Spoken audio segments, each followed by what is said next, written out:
হাযাল কুরআনা মাহজুরা।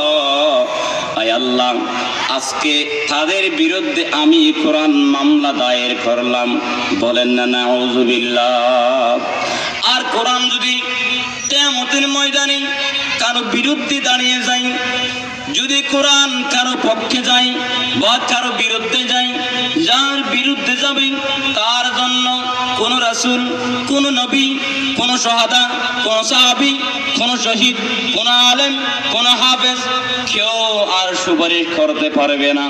আল্লাহর দরবারে আর কারো সুপারিশ গ্রহণ করা হবে না। যদি কোরআন আপনার বিরুদ্ধে চলে যায়, আর কোন পয়গম্বরদের সাক্ষী পর্যন্ত আল্লাহ আপনার পক্ষে নিবে না। কোরআনের ফায়সালায়, কোরআনের মামলায় আপনার জন্য জাহান্নাম হয়ে যাবে, দোষ্ট হয়ে যাবে। নাউযুবিল্লাহ। আর যদি এই কোরআনটা আপনার পক্ষে যায়, এই কোরআনের পক্ষে আপনি থাকেন, যদি কোরআন আপনার পক্ষে কথা বলে আর কারো সুপারিশ লাগবে না। কোরআনের পক্ষে, কোরআনের মামলায়, কোরআনের সুপারিশে আপনার জন্য জান্নাত যাওয়া সহজ হয়ে যাবে। সুবহানাল্লাহ। আল্লামা ডক্টর ইকবাল রহমতুল্লাহ আলাইহি তিনি তার কিতাবে লিখেন, जिस दिल में कुरान की बेअदबी हो, ओह दिल के अमान खबर नहीं बनते। আল্লামা ডক্টর ইকবাল রহমতুল্লাহ আলাইহি তিনি বলেন, এই কোরআনটি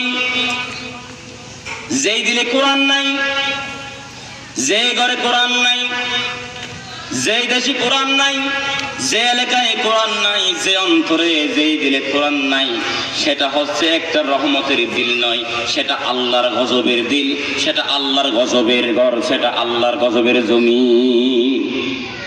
আচ্ছা, তাহলে কোরআন আমাদের ঘর নাই? বাংলার জমিনে কি এমন কোন মুসলমানের ঘরে কোরআন নাই? আছে? এমন একটি ঘর কি কোরআন ছাড়া পাওয়া যাবে? নাই। বলেন না, এমন কি ঘর বাংলার জমিনে আছে মুসলমানের ঘরে কোরআন নাই? তো তাহলে আবার আল্লামা ডক্টর ইকবাল রহমতুল্লাহ তিনি কিভাবে বললেন, যে অন্তরে কোরআন নাই, যে ঘরে কোরআন নাই, যে দিলে কোরআন নাই, যে দেশে কোরআন নাই, সেটি আল্লাহর গজবের ঘর, সেটা আল্লাহর গজবের জমিন। তার মানে সেটা সূরা নিসার আয়াতের মধ্যে সেটা স্পষ্ট বলছেন, وَقَدْ نَزَّلَ عَلَيْكُمْ أَنْ إِذَا سَمِعْتُمْ آيَاتِ اللَّهِ يَكْفُرُ بِهَا أَنْ إِذَا سَمِعْتُمْ آيَاتِ اللَّهِ।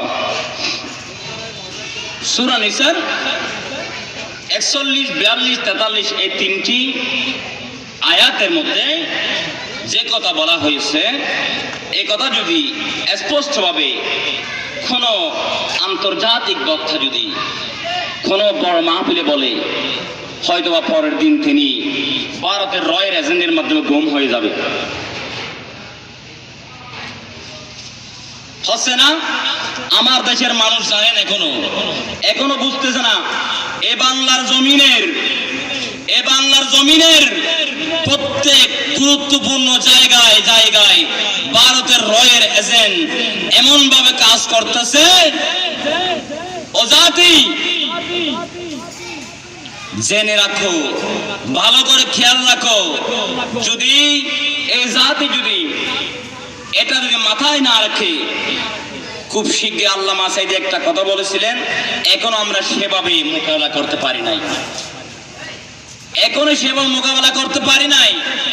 এমন কালো গাঢ় অন্ধকার আমাবস্যার রাত নেমে আসবে, যে অন্ধকার থেকে সুবহে সাদেক হওয়া খুবই অসম্ভব হবে। এই মোকাবেলা আমরা এখনো করতে পারি নাই। স্বৈরাচারী গিয়েছে, কিন্তু স্বৈরাচারীর খবর গিয়েছে, স্বৈরাচারীর ভিতরের যে ময়দার উপরের যে প্যাকেট সেটা গিয়েছে, সম্পূর্ণটা এই জমিনে রয়ে গেছে।